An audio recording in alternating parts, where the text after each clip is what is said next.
Ces cafés philosophiques sont organisés depuis quelque temps avec Monsieur Soulage, qui est professeur d'esthétique, Rami Selinger, chirurgien, Patrick Nipper, qui est aussi chirurgien, et moi-même. Et ce que nous essayons de faire, c'est d'apprendre un petit peu plus à écouter, à comprendre, et pas seulement à opérer avec nos mains. Et l'invité d'aujourd'hui est un homme assez exceptionnel, c'est Jacques Oana, qui est un des plus grands chirurgiens français, si ce n'est mondiaux. Il a toujours été un chirurgien innovant. C'est dès qu'il y avait une technique qui paraissait un peu étrange, bizarre, mais prometteuse, il se déplaçait, il allait voir, il est allé voir tous les grands chirurgiens, parce que pour lui, opérer, c'était probablement comme de découvrir les grands maîtres de la Renaissance, d'apprendre et de transfigurer.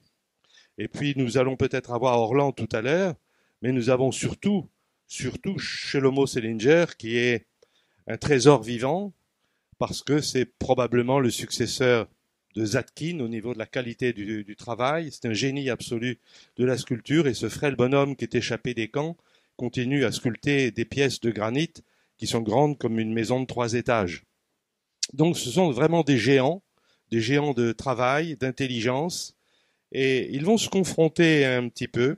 Et le thème de ce soir est donc comment est-ce qu'on peut envisager la chirurgie, l'art, et au travers de la peinture et surtout de la sculpture, comme une transformation du monde qui nous entoure pour nous donner un petit peu de joie, bien nécessaire par les temps qui courent.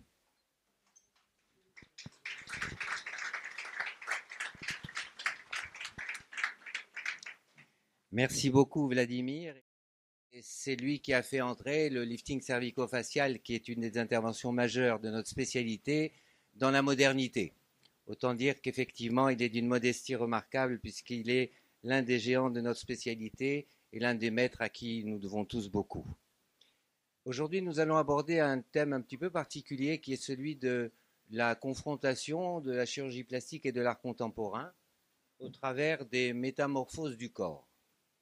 Alors c'est un sujet qui est vaste évidemment, c'est un sujet dont on peut parler évidemment beaucoup et je remercie beaucoup Monsieur Shlomo Selinger et Orlan qui viendra peut-être tout à l'heure pour le témoignage qu'ils vont nous apporter sur leur expérience. Alors le Café Philo est effectivement une véritable institution puisqu'elle est créée depuis plusieurs années par un groupe de chirurgiens, philosophes, psychologues et artistes, tous plasticiens dans leur spécialité et qui organisent régulièrement ce genre de réunions autour du thème de la plastique en général et souvent de l'esthétique. À titre personnel, effectivement, j'ai organisé il n'y a pas longtemps une exposition avec pour thème de la chirurgie plastique à l'art contemporain et les métamorphoses du corps. Et l'objectif était de cette confrontation qu'on peut qualifier de transversale de ces deux courants majeurs. La chirurgie plastique, qui a fait face au délabrement majeur et impressionnant de la Première Guerre mondiale, et dans le monde contemporain, le body art, qui prend le corps humain comme support artistique. À plus d'un titre, ces deux domaines méritent une confrontation puisque ces deux courants majeurs du XXe siècle présentent d'étranges similitudes où l'imaginaire dans l'art et le réel dans la chirurgie vont jusqu'à se confondre dans une même quête identitaire, même si les objectifs et les moyens sont évidemment radicalement différents.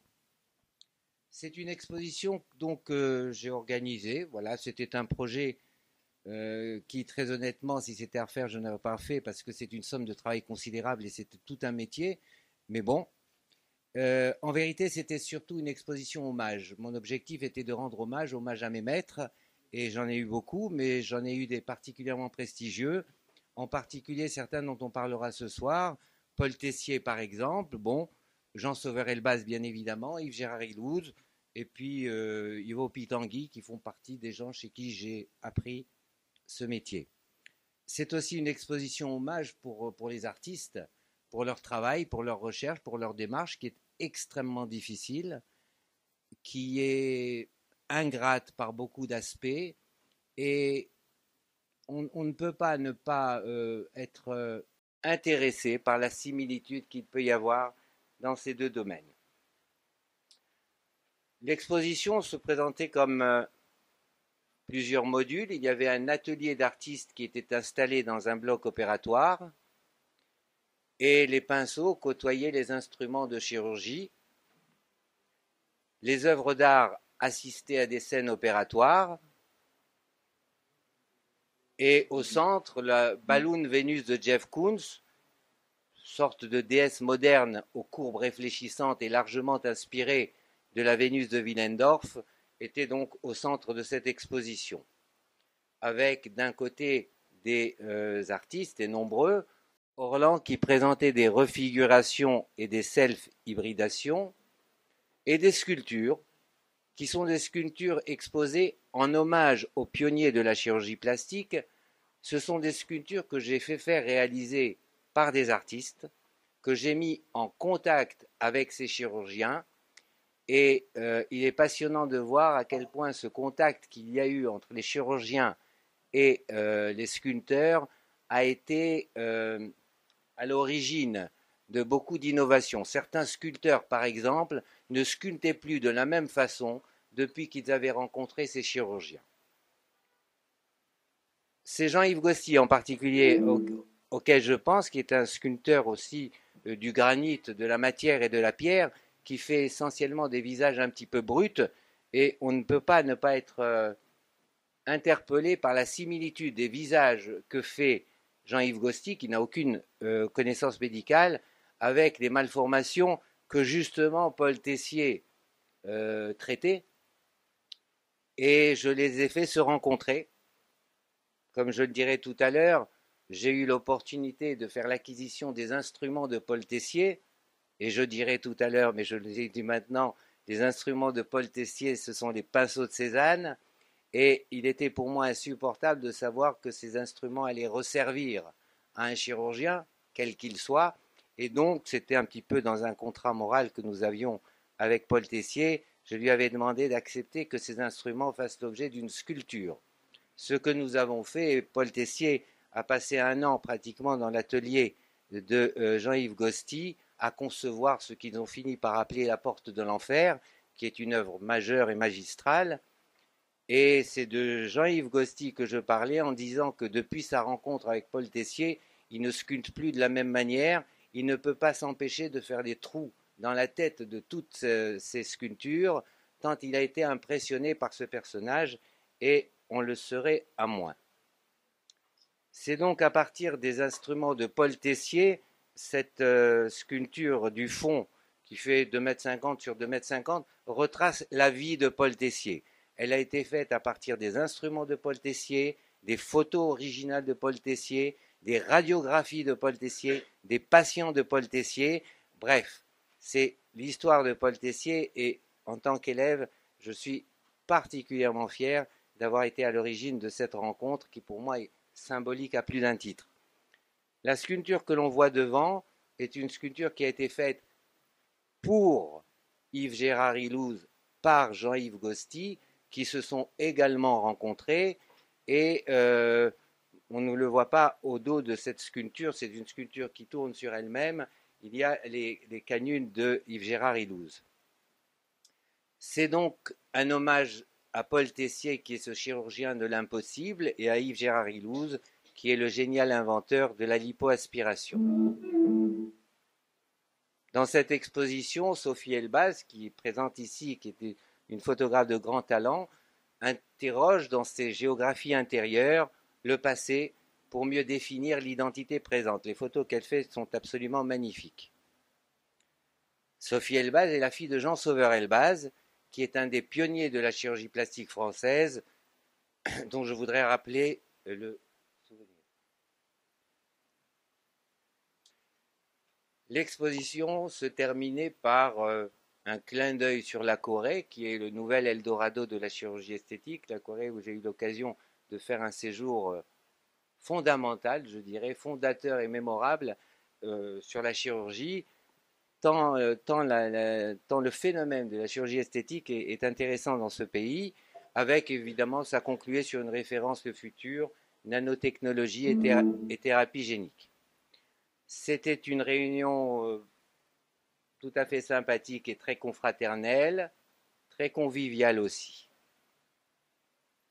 Alors pourquoi les métamorphoses du corps? Bien évidemment parce que changer toute ou une partie du corps, toucher à l'intégrité du corps, problème que les plasticiens connaissent de façon aiguë et vivent dans leur chair, on peut le dire, pose de nombreux problèmes techniques, chirurgicaux, éthiques, philosophiques, psychologiques et artistiques. Également et surtout parce que les modifications du corps questionnent de façon aiguë les problèmes d'identité, d'image, d'estime et de bien-être. C'est donc avec un grand plaisir et un grand honneur que nous entendrons également l'expérience et les avis de ces deux grands artistes que sont M. Shlomo Selinger et Orlan. Dans les conditions naturelles, le corps humain subit d'importantes et d'incessantes contraintes qui conduisent à des modifications corporelles permanentes, forçant l'individu à s'adapter à des apparences nouvelles et obligatoires. De la conception à la naissance, de la croissance à la puberté, des grossesses aux variations de poids, des modifications hormonales au vieillissement et jusqu'à la mort, il y a là un certain nombre de transformations qui nous sont imposées et que nous sommes obligés de subir dans notre anatomie. C'est un clin d'œil qui vaut ce qu'il vaut, mais qui montre quand même, d'une certaine manière, pour autant, effectivement, j'ai beaucoup hésité à mettre ces diapos, mais de qui qu'il s'agisse, ça serait la même chose. Alors j'ai pris Brigitte Bardot. Vous verrez d'autres photos de personnes très connues, mais c'est pareil. Bon, c'est juste Brigitte Bardot, mais ça serait... Voilà, c'est pour montrer peut-être de façon un peu caricaturale, parce qu'elle est un symbole, un petit peu ces modifications anatomiques. La nature fixe l'individu dans un cadre limité et définit de façon impérative une identité contrainte, un déterminisme naturel où s'inscrit la finitude humaine. Modifier son corps, le transformer par un acte délibéré et volontaire, traduit une tentative d'en prendre le contrôle pour mieux se le réapproprier. Rompre avec ce déterminisme imposé, prendre en charge son destin anatomique en proposant des alternatives identitaires, tout en questionnant les critères de normalité corporelle. Et là, ce sont des thèmes fondamentaux que, bien évidemment, tous les plasticiens connaissent, mais quand je dis plasticien, je ne parle pas de chirurgien plasticien, je parle de plasticien au sens large du terme, toutes les professions qui s'intéressent aux formes, au corps et à l'anatomie, bien évidemment les artistes, mais également les philosophes, psychologues et sociologues. De tout temps et en toute civilisation, de la préhistoire aux sociétés les plus avant-gardistes, l'apparence et l'enveloppe corporelle sont un vecteur d'identité de premier plan, conduisant à des modifications corporelles les plus variées. Le corps est un support d'expression et l'écriture sur soi est un langage, un mode de communication symbolique et fort dans une démarche d'émancipation, d'affirmation et de liberté. Tous ces éléments qui ont l'air peut-être un petit peu théoriques, sans même les exprimer, on les vit au quotidien. On les ressent plus qu'on ne les conçoit et c'est important d'en percevoir un petit peu la force et l'essence. Les moyens utilisés pour cette revendication identitaire sont nombreux. Ça peut être un usage thérapeutique, une manifestation esthétique, un souci de séduction, une expression érotique. Le tatouage, par exemple, utilise des pigments naturels ou artificiels qui, fixés en peau profonde, s'inscrivent de manière indélébile. Le piercing insère un objet dans une partie du corps avec, si nécessaire, une distension de la peau. Tous ces éléments sont retrouvés dans toutes les cultures, dans toutes les civilisations, selon un mode d'expression bien particulier qui traduit le langage et la culture spécifiques à cette société. Les scarifications qui s'inscrivent dans le corps peuvent être planes, déprimées, saillantes, hypertrophiques. Elles créent dans la peau des motifs codés, à l'aspect décoratif apparemment, mais c'est un langage bien précis, qui témoigne par ailleurs d'une bonne connaissance des processus de cicatrisation dirigée. Je ne suis pas sûr qu'un chirurgien plasticien puisse arriver à ce type de résultat en contrôlant ce qui reste un des mystères de notre spécialité, c'est le mode de cicatrisation. Il y a des mutilations rituelles qui sont les déformations du crâne, les coulons des femmes girafes, les lèvres à plateau, les langues bifides, les pieds déformés, les mutilations génitales, autant de manifestations corporelles et culturelles qui font la spécificité de certaines sociétés. Elles ont une connotation religieuse et initiatique le plus souvent, esthétique ou érotique parfois. À part bien sûr l'amputation punitive du nez, qui est un signe d'infamie et qui punissait voleurs, criminels, prisonniers et femmes adultères, l'amputation de la main également connue. Ces modifications du corps s'inscrivent dans une démarche collective. Les collectivités, les clans, utilisent des modifications corporelles spécifiques pour marquer leur appartenance à un groupe. Mais ça peut être également, et c'est souvent également, une démarche individuelle où l'individu cherche à se démarquer du groupe et devenir par sa démarche personnelle, spécifique et singulière un élément volontairement distinctif en adoptant une identité choisie qui est l'expression d'une esthétique particulière. Le XXe siècle est particulier par de nombreux aspects, mais dans ce sujet particulier, deux éléments vont se développer qui vont se donner aux modifications du corps une dimension nouvelle. La chirurgie plastique, qui, dans le domaine médical, va se trouver confrontée dans un premier temps au délabrement majeur et impressionnant observé lors de la Première Guerre mondiale. Et ces délabrements forçaient le génie de certains chirurgiens à inventer des techniques inédites pour réparer des traumatismes impossibles. De l'autre côté, le body art dans l'art contemporain, prend spécifiquement le corps humain comme seul support artistique.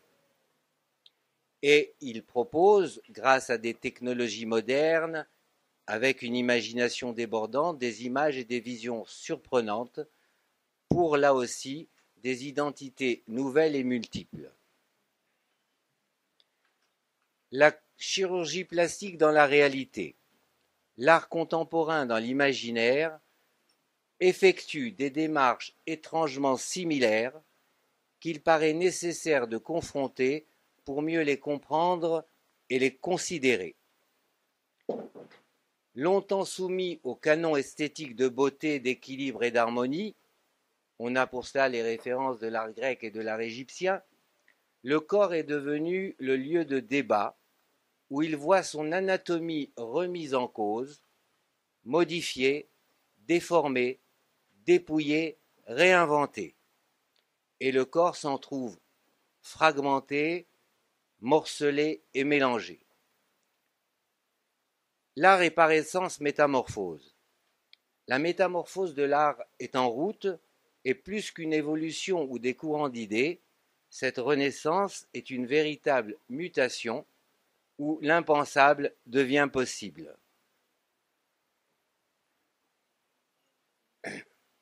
Sans entrer dans l'histoire de l'art bien évidemment, et pour faire un petit peu court dans la dernière période, le cubisme s'affranchit des modes de l'imitation pour établir les règles d'une vision nouvelle, déformée, déstructurée, fragmentée et reconstruite.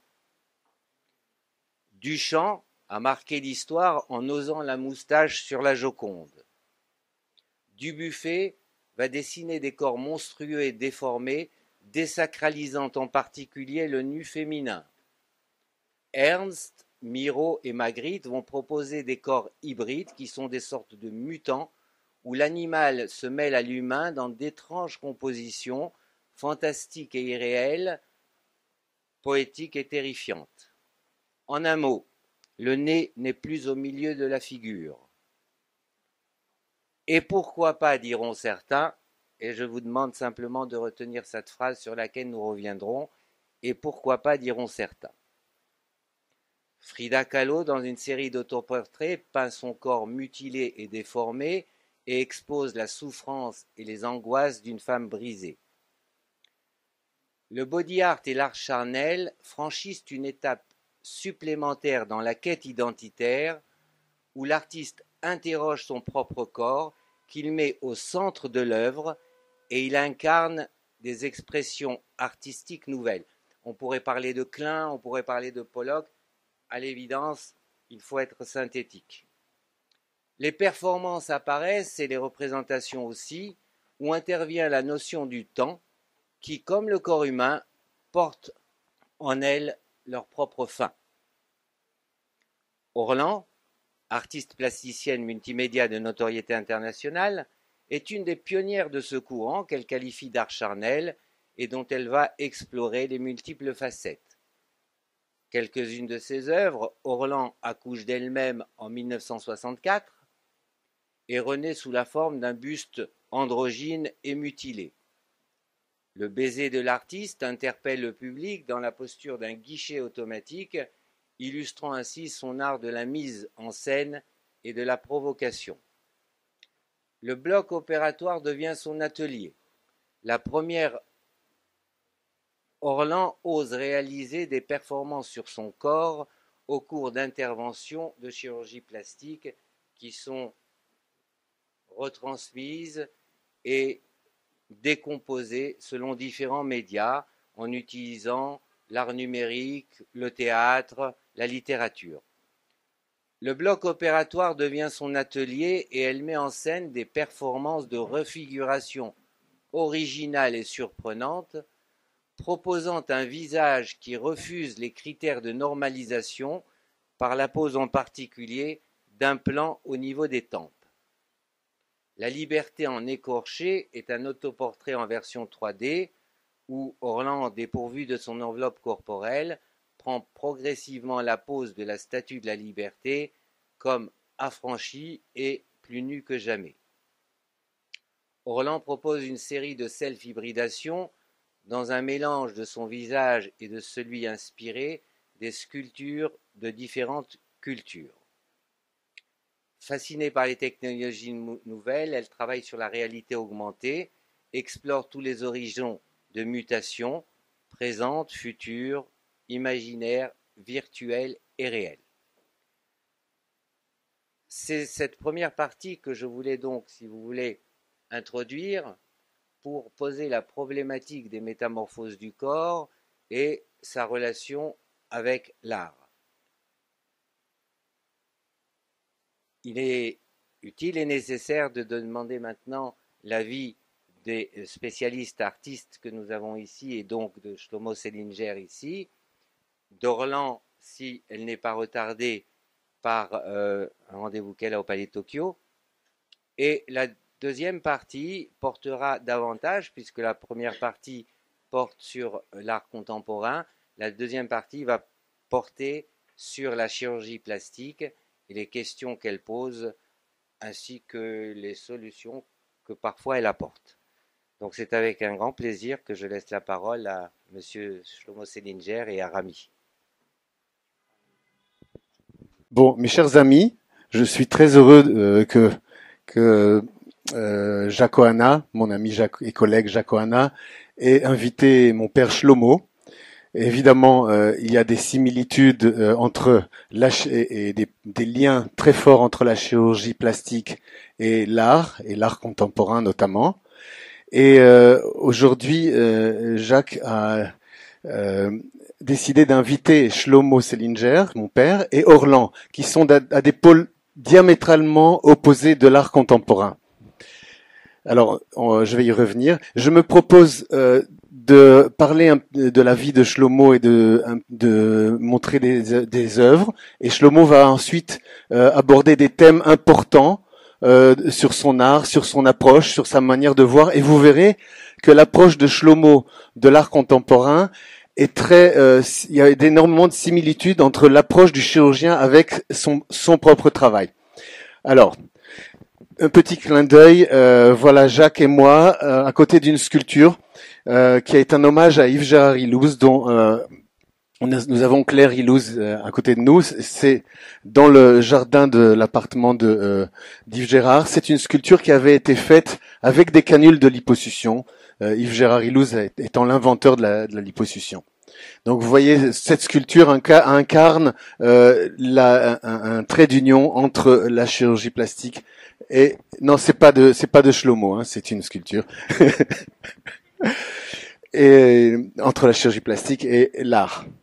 Alors, comme vous savez, dans l'époque contemporaine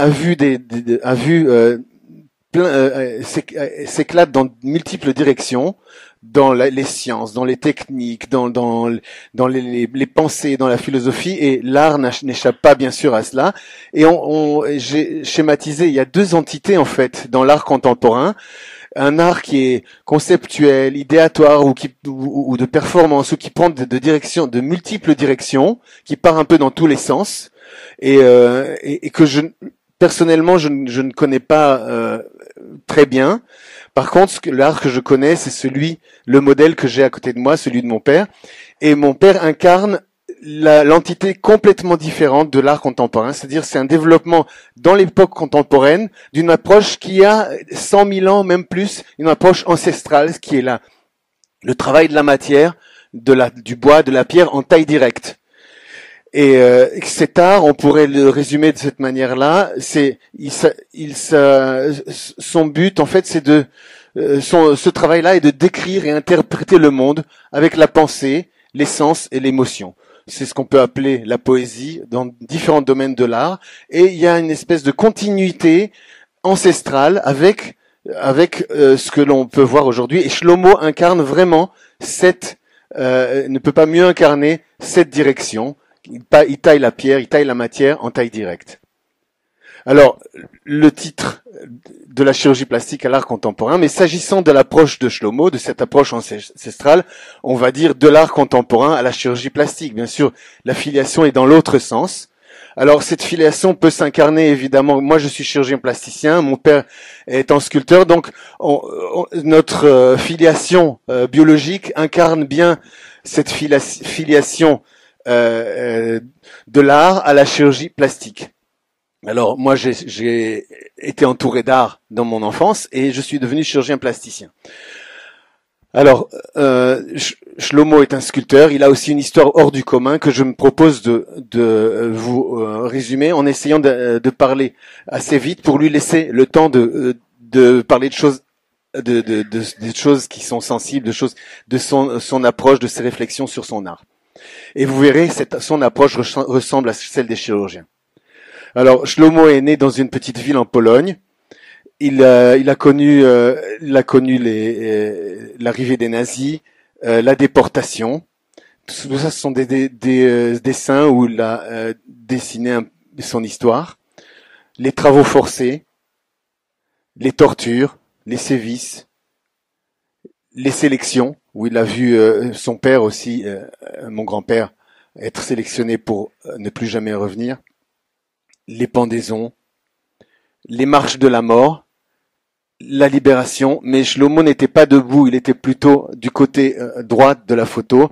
Un médecin russe a trouvé un cadavre qui bougeait encore, et la deuxième naissance de Shlomo, c'était à ce moment-là, tombé après la deuxième marche de la mort à Theresienstadt. Il a retrouvé sa grande sœur, et il arrive dans un bateau clandestin, qui s'appelait pas Exodus, mais il s'appelait Tel Chai. Il arrive en Israël, il va dans un kibboutz au bord de la mer Morte, il combat pour l'indépendance d'Israël, et il ne s'intéressait pas à la sculpture, mais il a rencontré ma mère, Ruti, qui est là, qui est née à Haïfa, ils se sont connus au kibboutz, elle est venue avec un groupe de l'école, et elle s'intéressait à l'art, et elle a découvert le talent de Shlomo. Et pour lui plaire, il a fait sa première sculpture que vous voyez là, c'est un autoportrait. Et il y a une photo de lui et son autoportrait, vous voyez un petit peu. Quelqu'un qui ne savait pas ce que c'est qu'une sculpture, qui ne sait pas ce que c'est que des outils, et qui avait quand même un certain talent. Et en même temps que, vous savez qu'après les camps, il a perdu la mémoire de la déportation pendant 7 ans. Et les souvenirs sont arrivés de manière très violente au moment où il a commencé à sculpter. Donc il y a une espèce de déplacement inconscient vers la sculpture. Et après, il a sculpté des thèmes de son kibbutz, vous voyez, les vaches, les animaux du kibbutz, etc. Et donc ça il arrive à Paris. Pourquoi? Il y a un peintre, Ori Reisman, qui lui dit: tu peux pas te contenter de petits stages des kibbutz pour avoir appris à taper avec un marteau et un ciseau. Va au Beaux-Arts à Paris. Et l'école où il faut aller, c'est chez Gimond, Marcel Gimond, qui était un élève de Renoir. Tu me dis si j'ai dit des bêtises. Oui. Donc Marcel Gimond était un élève de Renoir. C'était là qu'il fallait aller. Et Shlomo est venu au Beaux-Arts avec Routy enceinte. J'étais dans son ventre. Et ça, c'est un bord de trottoir parisien. Le matériau de mon père, c'était de récupérer les bords de trottoir parisiens en granit, une matière extrêmement dure qui sculpte encore aujourd'hui. Et les bords de trottoir, après chaque chantier, il y en avait plein. Aujourd'hui, ils sont ramassés avec des bennes, etc. Mais à l'époque, il y en avait plein de même dans les rues. Voilà, ça c'est moi, je suis né. L'œuvre avec ma mère et moi était achetée par Malraux pour la ville de Paris. Et il y a tous les thèmes liés à l'enfant qui vit avec les serpents. Ça c'est la fin, c'est l'espoir des temps messianiques où tout sera, voilà. Gérard Haddad en a parlé, l'autre café philo. Nous espérons toujours à des temps meilleurs. Ça, ce sont les réfugiés. Il y a 2 jours, c'était la journée mondiale ou nationale des réfugiés. Sculpture que Shlomo a faite dans les années 50, fin des années 50. Les musiciens d'Auschwitz. Vous voyez, c'est des thèmes liés à ces souvenirs. Et ça, c'est aussi le Shema Israël. C'est la dernière prière. Et Shlomo a vu dans sa ville un de ses aînés qui s'occupait de lui dans un mouvement de jeunesse, qui a été pendu. Et il m'a toujours raconté cette histoire. Et cette sculpture a été au musée du Petit Palais de Genève. Et un jour, le Petit Palais s'est débarrassé de sa collection dans une vente. Et j'étais là et j'ai racheté. C'est la seule sculpture de mon père que j'ai achetée. Je me suis bagarré contre quelqu'un d'autre. Et finalement, c'est moi qui ai pu acheter cette sculpture. Le Shema Israël, qui est une sculpture qui occupe de façon extraordinaire l'espace. Et ce qui est de très étrange, c'est que j'ai imaginé toute mon enfance, mon adolescence, toutes les années, cette scène de pendaison des gens dans la ville qui était. Et un jour, Shlomo m'appelle et il me dit: tu sais, il y a un gars de ma ville qui m'a apporté une photo. Je dis: qu'est-ce que c'est que ça? Et lui a apporté une photo avec précisément cette scène. Alors c'était une scène qui est terrible et en même temps on dirait un tableau naïf, on dirait un Bruegel pratiquement. Et quand vous regardez, il y a ces cordes, etc. Et cette scène. Et je suis en face, 3 mètres de mon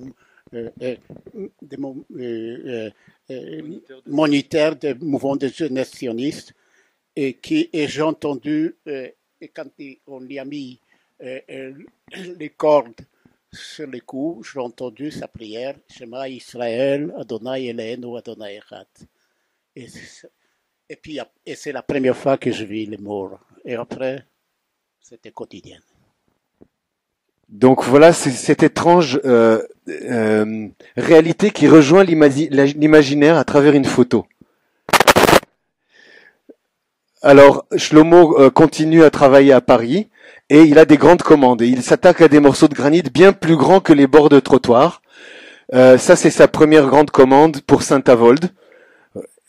Alors, il continue le travail de Bagnard. Ça, c'était aussi pour Wissembourg, dans l'est de la France, beaucoup de choses en Alsace. Et en 75, il reçoit il est lauréat du concours pour réaliser le mémorial de Drancy. Et moi, j'étais en première année de médecine, j'habitais dans son atelier et j'étudiais pendant j'entendais les coups de marteau et de ciseaux sur le granit pendant que Shlomo faisait le mémorial de Drancy. Voilà le mémorial de Drancy, granit rose de Bretagne. Je vois qu'Orlan est arrivé. Bonjour, nous vous saluons. Nous vous saluons. Vous connaissez Shlomo Selinger, mon père, qui lui fait de la taille directe, comme on faisait il y a 100 000 ans, et il continue.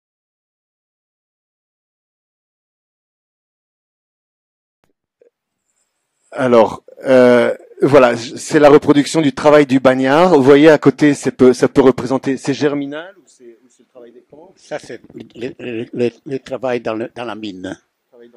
C'est dans les camps aussi. Oui, récemment, l'année dernière, j'étais invité à Flossenburg pour le 70e anniversaire de libération de ces camps, où j'y étais, où je suis passé quelques temps affreuses. Et là, Donc, voilà, c'est le travail du bagnard. Et Shlomo reproduit le travail du bagnard. Et là, c'était il y a une trentaine d'années. Mais c'est le travail de liberté. Après, donc, c'est la liberté. c'est la liberté. Mais c'est un travail aussi dur, mais c'est toi qui C'est un travail très dur, mais c'est ma quête de la liberté. Et la liberté, c'est quand les bagnards creusent les tunnels pour s'échapper vers la liberté, et il n'est libre ni avant ni après. Il est libre pendant qu'il creuse. Et moi, de temps en temps, et tous les jours, je creuse mon tunnel pour la liberté. difficile liberté, comme dit Lévinas. Voilà ce mémorial, celui-là, c'est à la Courneuve pour les résistants. Mémorial pour la résistance, avec l'épée comme l'épée et le corps de Jéricho. Et alors ça c'est à Yad Vashem, qui est le mémorial à Jérusalem pour les déportés. C'est le musée mémorial. C'est un monument pour le juste des nations. Les justes des nations, c'était des gens qui risquaient leur vie pour aider aux enfants et aux juifs d'échapper à la mort par les nazis. Donc ça c'est le mémorial que vous voyez à l'entrée de Yad Vashem, qui est à la mémoire, en hommage aux justes des nations, ceux qui ont sauvé les juifs. Ensuite, voilà d'autres bords de trottoir parisiens qui ont pris des formes. La sculpture à droite s'appelle le couple grotte. C'était un tournant dans l'évolution de Shlomo. Vous voyez, avant, c'est entre les sculptures d'avant et les sculptures d'après, il y aura une différence. Tu l'as fait quand tu as vu la grotte de Lascaux, c'est ça? Ça c'est après la visite aux années 50, fin des années 50, visite des grottes de Lascaux, j'ai commencé à avoir une vision différente de l'art, et je me sentis attaché à des générations qui chaque génération exprime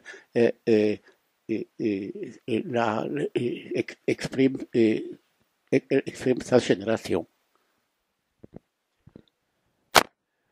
D'autres sculptures, toujours le granit, les esclaves de la machine à gauche, les esclaves de la machine. À droite, mes deux sœurs, dont une est là, Véred. La naissance du mot, c'est ça? Non? Non, c'est Rachel pleurant ses enfants. Ça, c'est au musée de Théfen. Voilà, en Galilée. Ça, c'est prière pour la pluie? Oui. Ah, ouf. J'aurais pas zéro.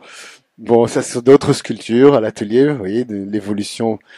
Pierre Mendès France. Vous voyez, anatomiquement, il n'y a pas de ressemblance, mais il y a que l'esprit qui est là, avec ses doigts maladroits. Il paraît que ses mains étaient maladroites. Les mains sont dans un bloc détaché du reste. Donc, tu as mis... Oui, oui. Oui, oui. Voilà, d'autres sculptures en bronze. Alors, quand il a quitté la carrière où il a sculpté le mémorial de la Courneuve, le directeur de la carrière lui a donné un mur en granit. Et il a sculpté le sculpteur et son œuvre. Ça, c'est à Haïfa, sur le mont Carmel, le prophète Élie qui monte avec un char de feu, comme c'est l'endroit biblique d'où il est monté. Requiem pour les Juifs, c'est en Allemagne, en grès. de la Sarre. À la Défense, toute la place basse a été aménagée par Shlomo. Ce sont des bacs à arbres avec des baisers. D'autres sculptures. Bon, moi je suis un peu le fournisseur de Shlomo pour les grands troncs d'arbres qui viennent de la campagne. Voilà, d'autres sculptures en bois. Alors à gauche, l'ange gardien. À droite, des musiciens. Il fait aussi beaucoup de bas-reliefs. Les dessins ne représentent pas que les souvenirs terribles. C'est la vie, la danse, des corps de femmes qui sont morcelés avec des seins, des fesses. Tout ce que nous opérons, Shlomo le dessine. Pour création de la sculpture, pour moi, nous sommes trois.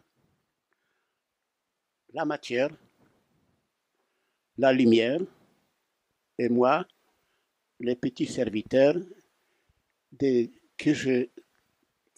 quelque chose qui me dépasse, que je ne comprends pas tout à fait.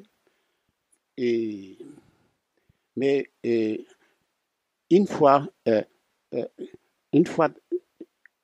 ma volonté et la volonté de la pierre et les caresses de la lumière ne font pas encore la sculpture. Elle commence uniquement quand l'esprit y pénètre et qu'il puisse rayonner grâce à la lumière vers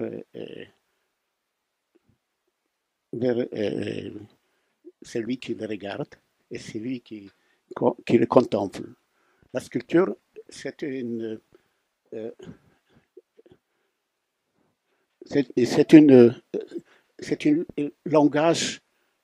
langage de silence. Le silence qu'on peut retrouver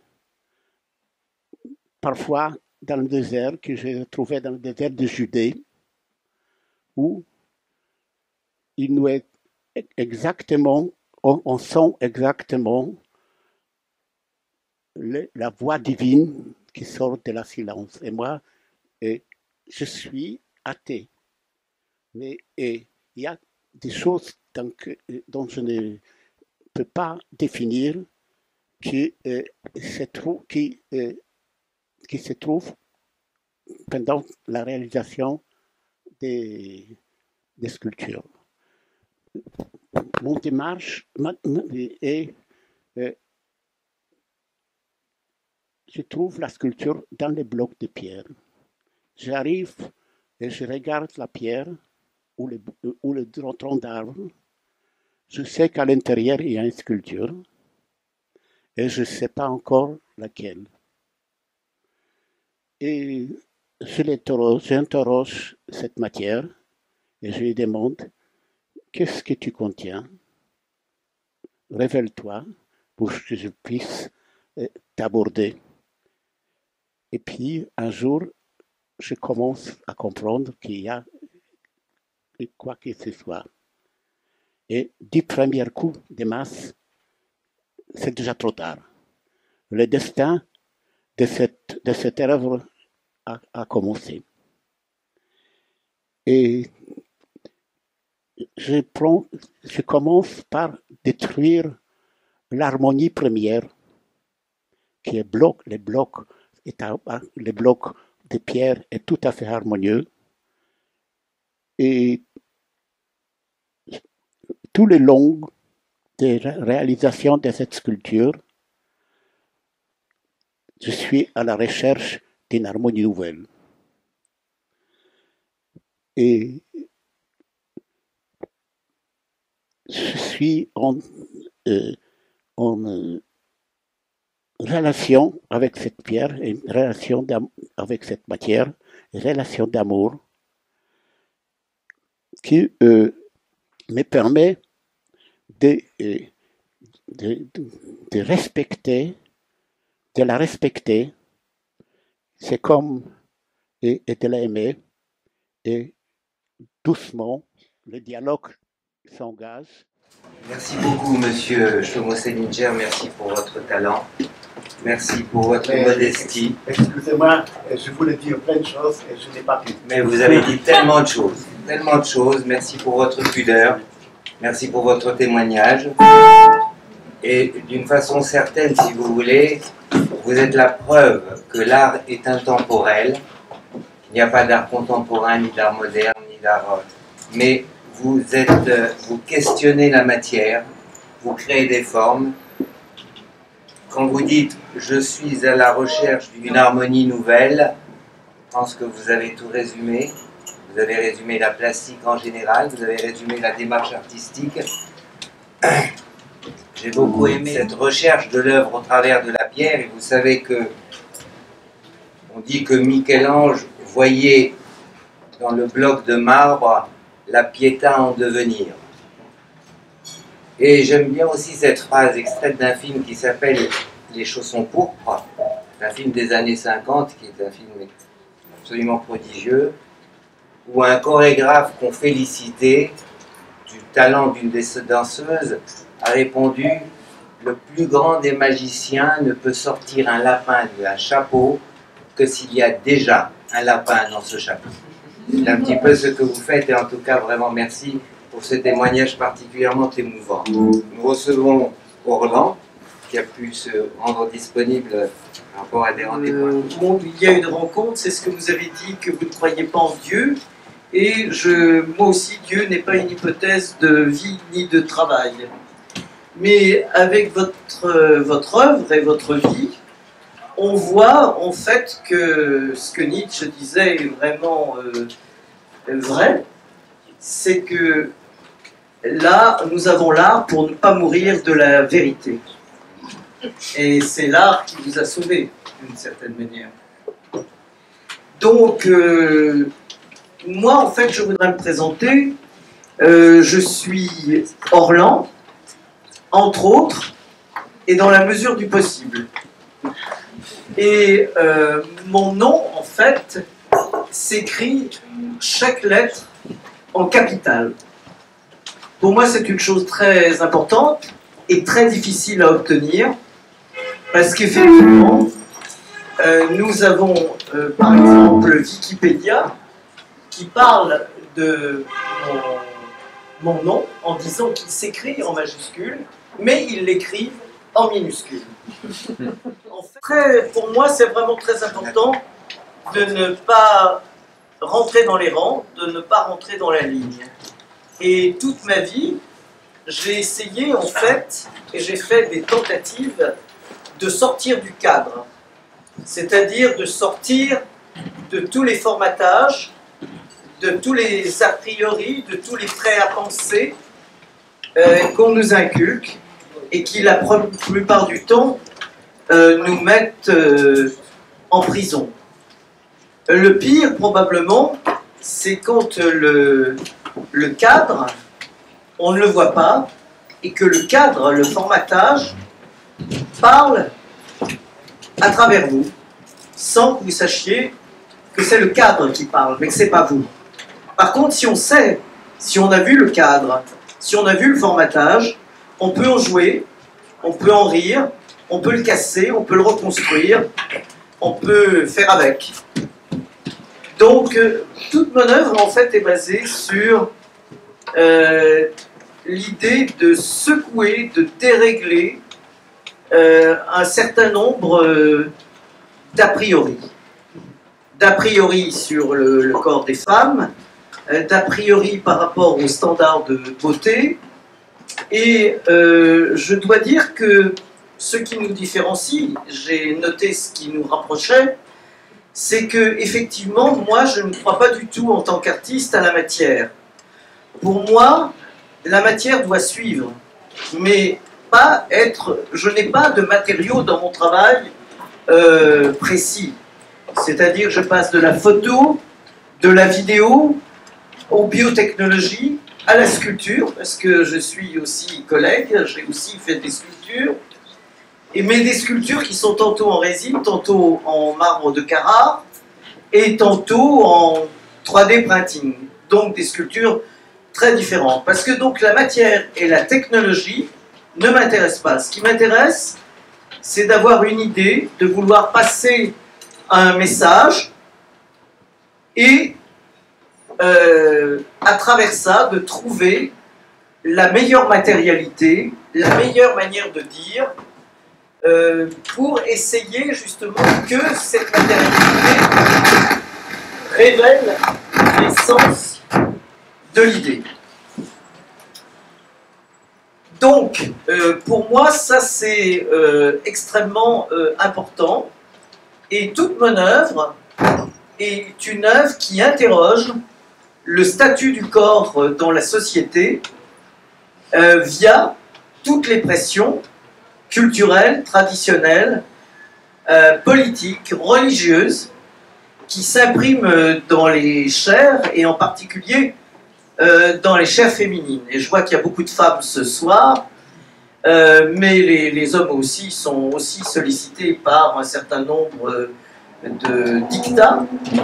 Mais en tout cas, moi j'ai essayé de sortir des dictats, et j'ai beaucoup utilisé la représentation, l'image de mon corps, mais aussi j'ai travaillé aussi en dehors, j'ai pris cette liberté de travailler en dehors de mon corps.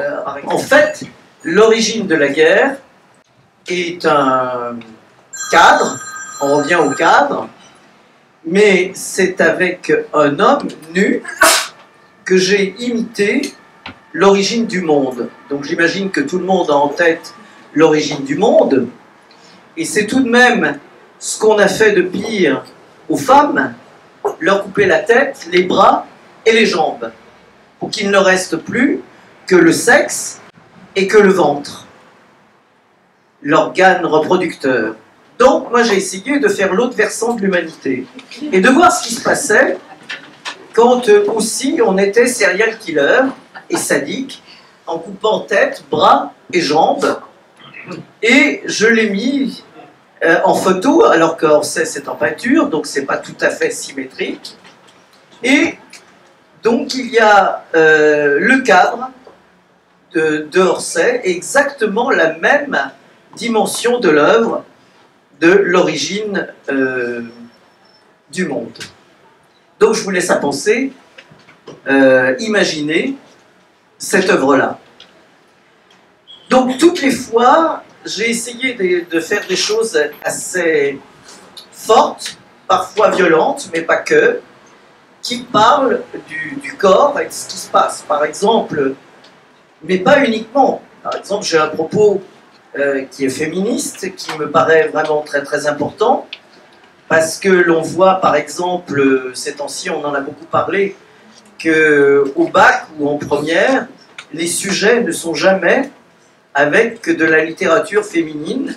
Éventuellement, une fois ou deux, il y a eu Colette.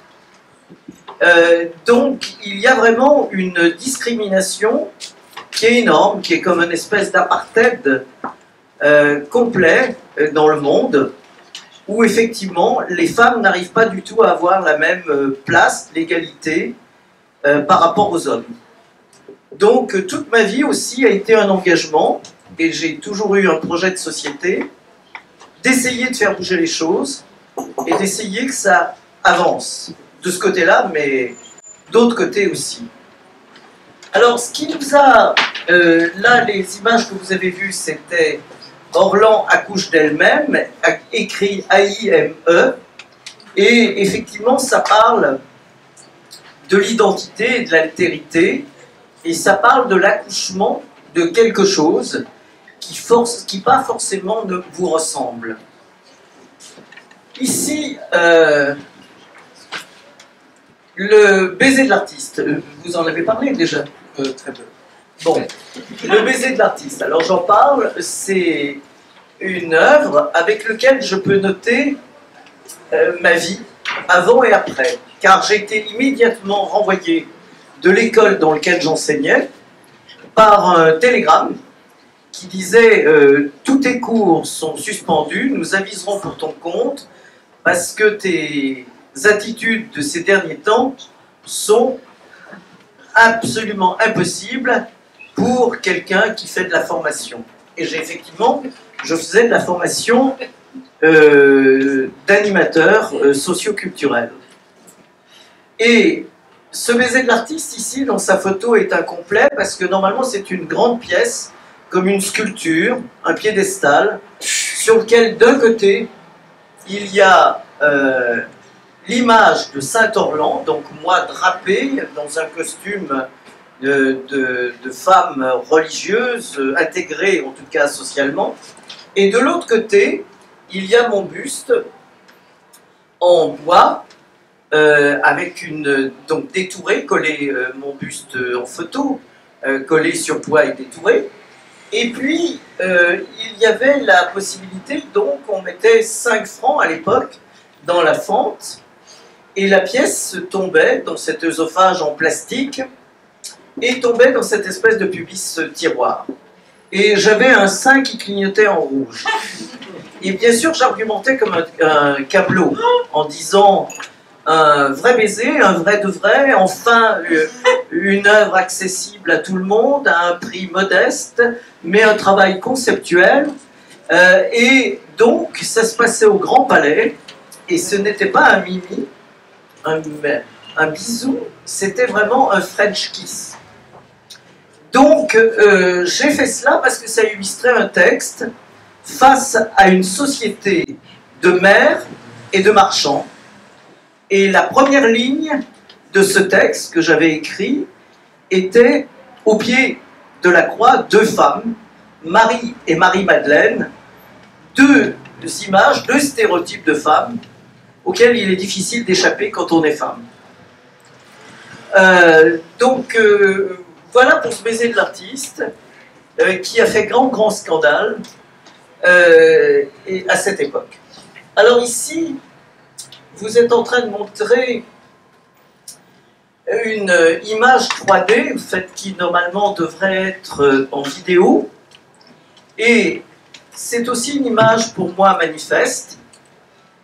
Premièrement, parce que je pense que j'ai fait d'autres œuvres qui s'appellent Striptease occasionnel à travers les draps du trousseau, et l'idée était qu'une femme ne peut jamais se stripteaser, parce qu'elle ne peut jamais complètement se dévêtir de toutes les images qui la recouvrent, de toutes les projections mentales, des fantasmes, etc. Donc, comme elle ne peut pas se stripteaser, j'ai essayé tout de même d'aller encore plus loin et d'enlever la peau étant la dernière interface, le dernier costume, et de faire justement un rappel des images médicales, mais vous savez que dans les images médicales, il y a très peu de femmes représentées dans toutes les écorchées de Vézal, par exemple. Il y en a, mais très peu. Donc, toujours, le modèle a toujours été l'homme. Et là, j'ai essayé de montrer un corps qui est donc en 3D, qui n'a pas du tout une image de moi, aucune, qui est fabriqué par la machine, sous mes ordres, et en fait avec un corps tout à fait différent des stéréotypes habituels. Un corps lourd, un corps solide, un corps de femme mûre. C'est-à-dire, je pense que dans la vie, on n'a pas qu'un corps, mais on a des corps. Et que ces corps-là, en plus, sont des moments de qualité tout à fait différentes, parce que si on est dans des situations comme vous avez été, Monsieur Seninger, quel que soit notre âge, quelle que soit la qualité du corps au départ, s'il souffre, il n'a pas du tout, on ne le voit pas du tout de la même manière, et il n'est pas du tout le même que s'il est heureux, que s'il a du plaisir, que si il court, que s'il fait chaud, que s'il fait froid, etc. On a d'autres corps, on a plein de corps, des quantités de corps. Et donc, cet écorché, en fait, prend normalement en vidéo la position de la Statue de la Liberté au ralenti. Et pour moi, c'est vraiment donc aussi une œuvre manifeste, parce que d'abord, elle représente l'artiste, qui souvent est obligé de s'écorcher lui-même ou elle-même pour arriver à sortir une œuvre, à faire œuvre. Et, bien évidemment, l'artiste a besoin de la liberté d'expression, de faire ce qu'il veut. Et, effectivement, on essaye toujours aux artistes de leur enlever cette liberté ou les libertés. Donc, c'est un avatar, en fait, à qui je peux faire des mouvements de toutes sortes. Et là, je lui ai fait faire ce mouvement-là. C'est pour ça que je vous le décris. Vous êtes de quelle année Bonne question. Je l'ai montré à la Biennale de Venise. Pas celle-ci, ou 2 ans ou 4 ans, je ne sais pas. Voilà. Et j'ai fait beaucoup de choses avec le numérique, avec la 3D, et énormément de choses aussi avec des microscopes à balayage électronique, récemment, j'ai travaillé sur mon microbiote et sur la flore vaginale, sur la flore intestinale, sur les cellules, les bactéries qui m'habitent. Et donc je me suis intéressé au corps, mais dans sa matière même, quoi, dans ce qu'il fait que tout à coup je me sens différente, qui m'influence, alors qu'en fait je ne le vois pas. Donc là, les œuvres que nous avons ici sont des œuvres en fait post-opératoires, parce que ce qui nous a effectivement rejoint avec Jacques Oana, c'est j'ai fait des opérations chirurgicales performance. Alors, c'est très difficile à expliquer parce que ces œuvres-là, ces performances-là n'ont pas été faites au départ comme une œuvre, comme une chose personnelle. C'est-à-dire que je ne pensais pas en avoir, j'en avais pas du tout envie. Et bien sûr, je préfère boire du champagne ou un bon vin avec un ami que de me faire opérer. Mais ça me paraissait extrêmement important de dire quelque chose par rapport à notre époque et par rapport aux opérations chirurgicales esthétiques. Et j'ai fait des opérations esthétiques pour mettre de la figure sur mon visage, c'est-à-dire de la représentation, et pour changer d'image, pour en fait me battre avec le masque de l'inné. Pour moi, le visage que nous avons, ce n'est pas un visage, on nous apprend, et particulièrement la religion, à s'accepter. S'accepter soi-même, qui qu'on soit, quelles que soient nos qualités, nos défauts, etc. Et je pense que c'est des idées anachroniques, qu'effectivement on peut toucher au corps sans que le ciel nous tombe sur la tête. Et actuellement, ce que j'ai fait comme œuvre, avec les greffes du visage, par exemple, ça met complètement en perspective ce que j'ai fait. Alors, ce que j'ai fait, c'est en fait des performances dans le bloc opératoire qui, je pense, seraient peut-être plus possibles à faire du tout. Le bloc opératoire a été entièrement transformé. Vous n'avez pas des photos? Non. Entièrement transformé. Et donc, mes équipes, où l'équipe médicale était costumée, par exemple par des grands stylistes, comme Paco Rabanne, Issey Miyake, ou de jeunes stylistes, dont les noms peut-être ne vous diront rien, ou moi-même. Et dans le bloc opératoire, je lisais des textes, et l'ambiance du bloc opératoire était construite sur des textes. Toutes les fois, c'était extrêmement différent. Parfois, le bloc opératoire était très high-tech, parfois il était absolument transformé, mais toutes les fois, il y avait beaucoup de distance et beaucoup d'humour. Et dans le bloc opératoire, je dirigeais la photo et la vidéo, et parfois je disais aux chirurgiens, tu vas faire semblant de refaire le geste opératoire, parce que les blocs opératoires en général c'est très petit, la vidéo n'a pas eu ce qui vient de se passer, bien la photo était mal placée, il faut qu'il se déplace, il faut qu'il se fasse, ou la lumière n'était pas bonne. Donc vous voyez qu'en fait, dans les vidéos que l'on peut voir de ces opérations chirurgicales performance, il y a à la fois du vrai et de la fiction. Et d'ailleurs, dans une des opérations, j'avais 2 vasques, avec une dans laquelle il y avait des objets en plastique, des fruits et légumes, et un homard en plastique, et de l'autre côté, la même chose en pour de vrai.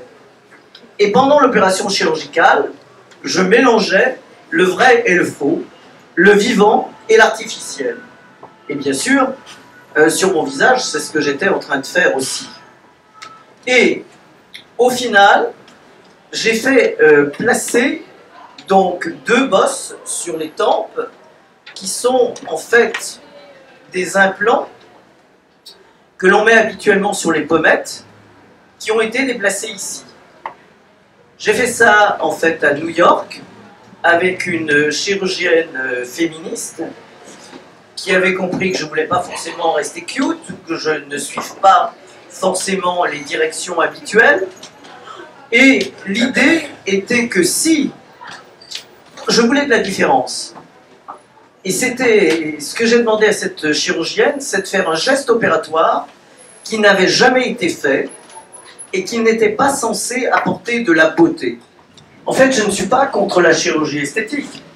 Je suis contre le fait d'être conforme à un modèle de beauté. Parce que la beauté, c'est quelque chose qui est toujours complètement fabriqué par l'idéologie dominante du moment. Par exemple, j'ai travaillé avec, ensuite, après, avec mon visage, donc, qui avait changé, pour des référents non occidentaux, avec de la statuaire précolombienne, comme on a vu, ou avec les photos ethnographiques africaines. Et, en fait, on s'aperçoit qu'effectivement, donc par exemple, j'ai dans mes œuvres une photo ethnographique d'une africaine avec des énormes labrets, et cette femme est d'une beauté incroyable parce qu'elle est tellement sûre d'elle, est tellement sûre de sa séduction, et effectivement dans sa tribu, géographiquement et historiquement, à cet endroit-là, faisant ce que tout le monde faisait et lui ordonnait de faire, elle était forcément très sûre d'elle, très contente d'être ce qu'elle est, et avait probablement une force de séduction sur les hommes de la tribu extraordinaire. Alors que si vous faisiez mettre des labrets, vous seriez considérés comme des monstres imbaisables, et tout le monde vous tournerait le dos. Donc, vraiment, la beauté, c'est toujours une fabrication, quoi. Chaque civilisation a voulu fabriquer la beauté. Et non seulement la beauté, mais ce dont je parlais tout à l'heure, des formatages, des cadres dans lesquels on est censé ne pas bouger. Donc voilà, j'ai essayé de dérégler les choses, j'ai essayé de faire autre chose. Je ne suis pas contre la chirurgie esthétique, je suis contre lorsque ce n'est pas un portrait personnel, que c'est quelque chose qui se conforme complètement à une image prévue d'avance. J'ai par exemple un chirurgien, dont je tairai le nom, mais je vous l'ai dit, qui m'a dit non, il ne faut absolument pas faire ce que vous allez faire, là, ça ne va pas du tout. Vous voyez, les femmes, il faut qu'elles aient le nez à tant de degrés, les lèvres ici, le menton ici, etc. C'est ça. Le reste, je ne fais pas, c'est pas possible. C'est contre-productif, je ne vous recommande pas de le faire. Donc moi, j'ai fait ce qui n'était pas recommandé de faire. Et je voulais que mon corps devienne un lieu de débat public et qu'on puisse effectivement en parler. Alors, puisque je suis là, si vous voulez, on en parle. Merci beaucoup Orlan, merci pour ce témoignage qui est effectivement passionnant. Merci pour la cohérence et la force de votre œuvre. Et je trouve, à titre personnel en tout cas, particulièrement passionnant de voir ces confrontations de grands artistes. Mais il n'y a pas de confrontation. Non. Confrontation, ça ne veut pas dire se battre. Hein. Ça veut dire échanger. comme le commerce, c'est l'échange aussi. Et cette confrontation, c'est mettre en face quelqu'un, deux personnes. Je respecte ça. Non, non, non, non, mais elle aussi, et c'est réciproque, ne vous inquiétez pas une seconde.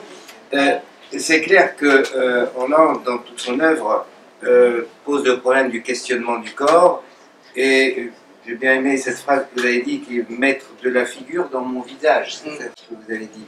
Alors, je voudrais juste revenir une chose un petit peu sur la beauté en général dont vous parliez, et puis de ce que le chirurgien plasticien fait de la beauté.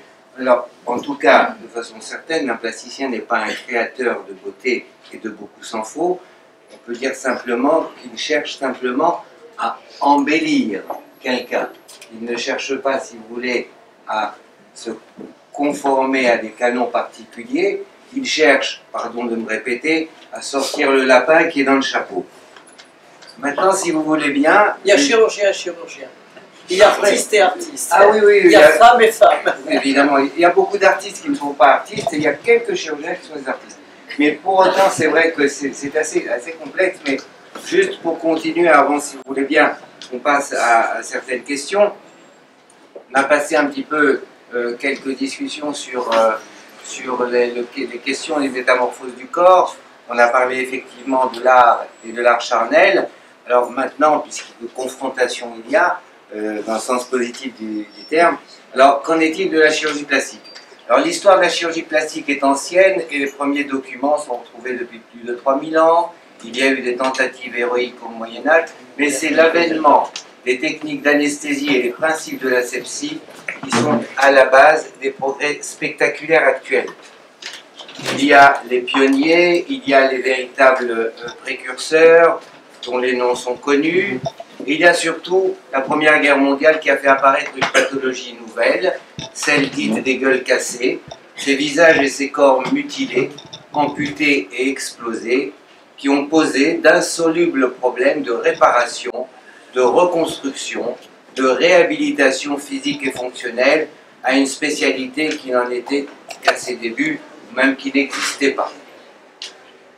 Il a fallu en urgence penser, concevoir, inventer des techniques palliatives pour redonner figure humaine.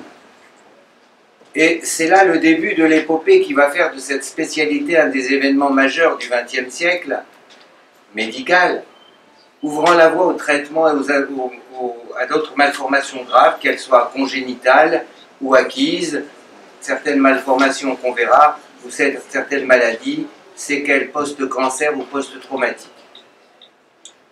L'imagination est au service de la science, et l'imagination dont vont faire preuve les pionniers de cette spécialité va étonner par la diversité et l'ingéniosité, puisqu'elle ouvre la voie à des traitements de pathologies jugées jusque-là inaccessibles. Il y a eu la greffe, il y a eu les techniques de lambeaux, la microchirurgie, les greffes d'organes. C'est maintenant l'utilisation des biomatériaux qui s'élargissent progressivement vers des perspectives qui laissent entrevoir un horizon prometteur, celui des nanotechnologies, des cellules souches et de la thérapie génique. Le cap de la mutilation et de la déformation est franchi, une perspective nouvelle devient accessible, celle d'améliorer ou de modifier une configuration dite normale, de défier l'anatomie acquise, de considérer une identité reçue et non acceptée. Ces images que vous voyez sont des artifices chirurgicaux, des prouesses bien évidemment, qui vous montrent l'ingéniosité, la réflexion, la difficulté, la démarche de la chirurgie plastique. C'est la voie ouverte à l'anatomie augmentée. C'est une révolution silencieuse aux conséquences étendues, à l'aspect physique, à la fonction, pour se rapprocher d'un moi idéal et ralentir les effets du vieillissement. Ainsi, naturellement, la chirurgie plastique va donner naissance à la chirurgie esthétique, offrant des perspectives insoupçonnées et rejoignant la problématique ancienne et universelle des transformations et modifications corporelles. Nombreux et à des degrés divers sont les chirurgiens qui ont participé à cette révolution silencieuse. Parmi eux, 3 chirurgiens français, dans des domaines différents, ont marqué de leur empreinte l'histoire de la chirurgie plastique, peut-être même l'histoire de l'humanité, qu'ils ont contribué à faire évoluer de façon spectaculaire.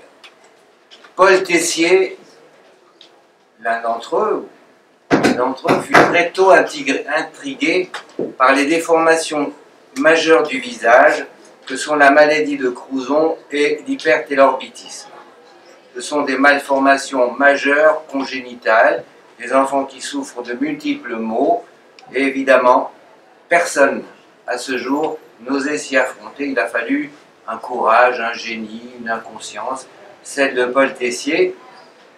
Travailleur infatigable, théoricien rigoureux, anatomiste hors pair, il a scruté les crânes et les squelettes à la recherche des moyens qui lui permettraient de percer les secrets et les mystères de ces pathologies de l'extrême. Le premier, il proposa une stratégie combinée, utilisant un abord facial et endocrânien pour modifier dans leur ensemble les structures de la face. Et lorsqu'il proposa ces audacieuses idées à Gérard Guillot, neurochirurgien de l'hôpital Foch, il s'entendit répondre un « pourquoi pas » devenu légendaire qui ouvrait une nouvelle ère, celle de la chirurgie crânio-faciale et qui résonne encore comme un sésame venu d'ailleurs. On parlait tout à l'heure du « pourquoi pas » du nez qui n'est plus forcément au centre de la figure. Pour réussir ses exploits, il a fallu du génie, du courage, une détermination hors du commun. Il eut à inventer et fabriquer des instruments nouveaux qui ont pour nous valeur des pinceaux de Cézanne, et séduit par l'idée de voir ses instruments et son travail intégrés dans une œuvre d'art, il a conçu avec le sculpteur Jean-Yves Gosti un panneau monumental qui retrace son épopée sous le nom de Porte dans l'enfer. Donc voici quelques détails et quelques éléments. Chacun de ces instruments et certains d'entre eux fabriqués précisément et inventés par Paul Tessier. Chaque image, chaque instrument, chaque photo, chaque radiographie retrace l'épopée de ce grand homme. Les interventions de Paul Tessier sont un défi majeur et historique lancé à l'anatomie et à la pathologie. C'est le départ d'une ère nouvelle, réalisant une métamorphose certes, mais totalement réussie puisqu'elle s'accompagne d'une véritable renaissance, et rien ne le rendait plus heureux que le sourire de ces patients déformés à qui il donnait figure humaine. À ce niveau de maîtrise, d'imagination et d'ingéniosité, on peut parler légitimement d'art ou de création à l'état pur. Il a reçu la Légion d'honneur à laquelle il n'avait jamais pensé, quand c'est en fait le prix Nobel qu'il méritait. Yves Gérard Ilouz s'intéressa dans les années 75 à ces courants d'idées qui recherchaient des moyens efficaces et discrets de modifier les silhouettes en agissant notamment sur le compartiment graisseux. Il propose un concept radicalement différent pour une technique simple, efficace, fiable et reproductible sous le nom de lipoaspiration. Nul n'étant prophète en son pays, il a eu à affronter un certain nombre de critiques jusqu'à ce qu'un groupe d'éminents chirurgiens américains, incrédules et intrigués d'abord, rapidement séduits et enthousiastes, établirent sa notoriété qui franchirent toutes les frontières pour revenir jusqu'en France, où son talent fut reconnu en même temps que sa personnalité appréciée. La lipoaspiration permet donc cette modification des formes, et il a également, le premier, compris l'intérêt de la réinjection de cette graisse pour définir un concept plus global qui est celui de la liposculpture, élargissant encore les frontières de la chirurgie esthétique. La lipoaspiration et la liposculpture sont devenues les interventions les plus fréquemment pratiquées au monde. Je parle bien évidemment des interventions de chirurgie esthétique. Et la canule qu'il a mise au point est devenue un incontournable instrument quotidiennement utilisé. Il a ainsi repoussé les limites de la définition du corps, permis aux chirurgiens plasticiens de devenir de véritables sculpteurs et offert de nouvelles possibilités à ceux et celles qui veulent reconsidérer l'harmonie de leur silhouette. C'est peu dire qu'il contribua largement par sa technique à permettre de véritables métamorphoses, tant sur le plan physique que psychique. Et le troisième de ces chirurgiens dont je voulais vous parler est Bernard de Rochelle, brillant chirurgien maxillofacial, qui a réalisé le 27 novembre 2005 la première greffe partielle du visage au monde. saluée à juste titre là aussi comme une étape majeure de l'histoire de l'humanité. L'intervention a eu lieu sur une jeune femme défigurée par son labrador. Ce même chien, ironie de la situation, essayait de la réveiller alors que cette patiente faisait une tentative de suicide. Greffer les fondements d'une identité. Le défi est considérable. L'individu défiguré ne se reconnaît plus au sens propre ou au sens figuré. Greffer un visage consiste aussi à greffer les fondements d'une identité. Et cette intervention qui redonne figure humaine rétablit aussi les fonctions vitales essentielles. La patiente peut manger, parler, sourire et sortir. Cette phrase vient de la patiente elle-même. Sans visage, on n'est rien. On m'a redonné une identité. Cette révolution fascine face à l'étendue des possibilités de métamorphose qu'elle implique pour le corps humain. Hybridation, recomposition, mutation, la greffe est multiple, elle renvoie à une aspiration profonde, modifier son corps en toute liberté. L'acte de transplanter, à l'épreuve de la transdisciplinarité, soulève d'innombrables questions qui interpellent toutes les spécialités, art, médecine, histoire et biologie. Ce sont des phrases de la patiente, je bouge les lèvres, j'embrasse, je sens, je ris, je parle, et puis en me regardant dans le miroir, je me dis, cette partie-là ne vient pas de moi. Pour l'acceptation de son visage, le cerveau s'adapte et reconnaît l'organe transplanté.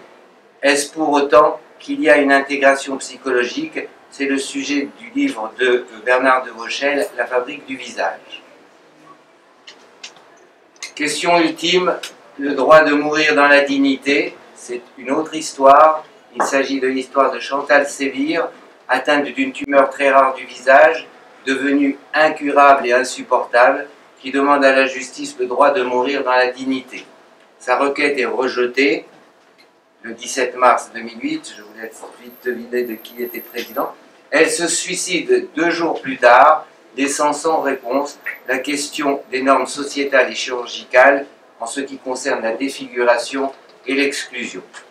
On ne peut pas parler de chirurgie esthétique sans parler d'Ivo Pitangui. On voyait tout à l'heure les photos de Brigitte Bardot. Au Brésil, où le culte du corps a atteint son paroxysme.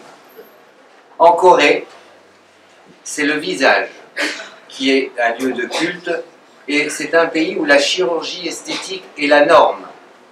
20% de la population est opérée, plus de 50% des jeunes avant 20 ans veulent se faire opérer.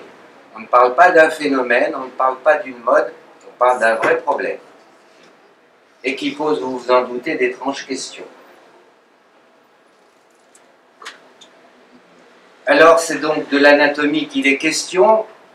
Léonard de Vinci, bravant tous les interdits, a posé sur le corps humain lors de dissections clandestines un regard aigu et perplexe où se mêle la curiosité du scientifique, l'interrogation de l'artiste, explorant le fameux « connais-toi toi-même » inscrit sur le temple de Delphes. D'autres scientifiques ont ensuite établi avec précision les dimensions, taille et proportions de chaque élément, définissant une anatomie à un cadre précis, rigoureux et défini.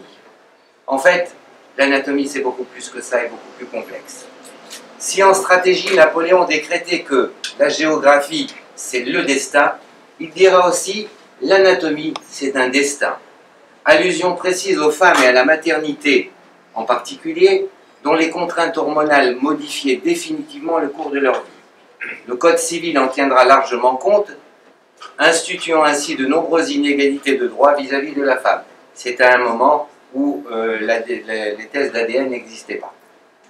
L'anatomie, c'est le destin, dira Freud, en prêtant cette phrase à Napoléon pour illustrer le traumatisme initial lié à la différence visible des sexes et des organes génitaux externes. L'anatomie est le destin. Cette même phrase trouve un sens plus général encore dans l'histoire des corps et des sociétés. Les spécificités physiques et morphologiques de chacun ont de tout... Pardon ? Je trouve ça beau. Mais c'est magnifique. Mais c'est magnifique. D'ailleurs, en parlant de beauté tout à l'heure, effectivement, la beauté, crois que vous donnez l'exemple de cette femme du tribut. Mais oui, c'est magnifique. Ça doit être difficile à vivre, par contre. Oui. Difficile au quotidien, ne serait-ce que pour mettre ses chaussures, ses chaussettes. Les spécificités, les spécificités physiques et morphologiques de chacun ont de toute évidence un rôle essentiel dans la situation sociale de l'individu. Ainsi, les mutilations, amputations, malformations ont déterminé en grande partie et pendant des siècles la destinée des humains, et leur anatomie blessée est demeurée longtemps un destin, jusqu'à ce que les progrès scientifiques s'y intéressent et commencent à en avoir raison. Face à ces contraintes d'une anatomie normale, à ces impératifs permanents et imposés, rares sont ceux qui peuvent s'en affranchir et se définir de façon libre et autonome. Quelques citations: Jean Rau, tout corps devient visage, Michel Foucault, le corps utopique, Oscar Wilde affirme que la beauté fait prince celui qui la possède, Nietzsche, dans Ainsi parlait Zarathustra, sous-tend l'idée que l'homme tel qu'il existe n'est qu'un brouillon de lui-même, un inachèvement, une ébauche auquel il enjoint: deviens ce que tu es, sois le maître et le sculpteur de toi-même. C'est donc de l'anatomie qu'il est question, induisant de véritables métamorphoses dont les effets sont radicaux tant sur le plan physique que psychologique. Il importe d'insister qu'en matière chirurgicale, c'est de l'anatomie qu'il est question. Que ce soit dans le body art ou dans les pratiques chirurgicales, la relation au corps aujourd'hui est celle d'une construction personnelle, livrée à la plasticité corporelle, au désir de l'imaginaire et au défi. Ainsi, la notion même d'anatomie est remise en question. Augmentée, dépassée, modifiée, amplifiée, l'anatomie passe au-delà des limites convenues et face à l'extraordinaire développement des technologies actuelles et futures, on pourrait presque oser le néologisme de métanatomie. Un mot sur le courant transhumaniste. Dans un souci d'extrapolation, il convient d'évoquer ce courant qui envisage d'augmenter les caractéristiques physiques, mentales et sociales des êtres humains à partir des bio- et nanotechnologies, de la thérapie génétique et des manipulations cellulaires. Les implants bioniques permettraient une transcendance de nos facultés intellectuelles avec des performances cognitives et physiques accrues sur des corps transformés. Autant dire que l'anatomie, elle aussi, se trouve face à son destin. Aujourd'hui, plus que jamais, les modifications et métamorphoses corporelles sont au centre de la quête identitaire, individuelle et sociétale, et cette quête franchit chaque jour des limites plus importantes pour devenir radicale et audacieuse. La chirurgie plastique et l'art contemporain à la recherche d'une identité nouvelle et reconsidérée sont chacune, à leur manière, le témoin singulier de notre culture et de notre langage. L'imagination est au pouvoir. C'est de l'artiste qu'il s'agit, puisqu'il réalise dans son atelier ou dans un lieu public des figures libres et sans contrainte. C'est du savoir dont il est question. C'est du chirurgien plasticien dont il s'agit, puisqu'il applique une technique codifiée et bien précise, figure imposée pour un résultat attendu et espéré. En écho à ces réflexions, Albert Einstein, l'imagination est plus importante que le savoir. Il semble en fait que ces deux fonctions tendent dans de nombreux domaines à s'unir et à se confondre. Je vous remercie pour votre attention. Vous êtes extrêmement intrigante, extrêmement intéressante. On se pose beaucoup de questions quand on vous entend parler. Il y a quelque chose qui moi, m'interpelle d'autant plus que j'ai un fils qui s'amuse à faire du body art aussi, qui s'est tatoué, qui s'est fait des piercings. C'est quelque chose qui m'a longtemps, qui me suit, qui me poursuit depuis longtemps, que je cherche à comprendre. Et je cherche à comprendre quelque chose que vous n'avez pas dit. Est-ce que ce que vous faites, c'est uniquement de l'art, ou est-ce que c'est quelque chose qui vient de plus profondément en vous, qui est une sorte de douleur que vous essayez de résoudre, de pallier, de vous mesurer avec? Est-ce que le fait que vous rajoutez, c'est parce qu'il vous manque? Est-ce que ça a à faire avec tout ça, ou est-ce que c'est simplement, peut-être que je fais totalement fausse route, ou est-ce simplement un message que vous avez envie de faire passer, un message féministe, on l'a compris un petit peu dans ce que vous disiez aussi, tout simplement. De douleurs ou de traumatismes graves, donc je ne sais pas quoi vous répondre, parce que consciemment, la seule chose que j'ai voulu faire, c'est de l'art. Et bien sûr, il passe toujours des choses troubles, mais là, je ne peux pas les signaler moi-même. Mais c'est vraiment tout ce que j'ai fait dans mon œuvre. Si vous regardez mon site orlan.eu, vous pourrez comprendre que depuis le début, et toutes les séries que j'ai faites d'œuvres m'amenaient à poser des questions à cet endroit, à poser des questions par rapport à la chirurgie esthétique et par rapport à la modification corporelle. Alors quant à votre fils, je ne sais pas pourquoi il fait cela, mais souvent ce qui est compliqué, c'est que les tatouages ou les piercings, c'est à la fois pour se différencier, mais surtout c'est pour rentrer dans on pourrait dire des communautés, des clubs de gens qui sont eux aussi tatoués ou ont du piercing. Ils ont des amis et ils veulent se ressembler à cela, ou c'est simplement parce qu'ils ont vu ça dans un magazine et qu'ils veulent le faire.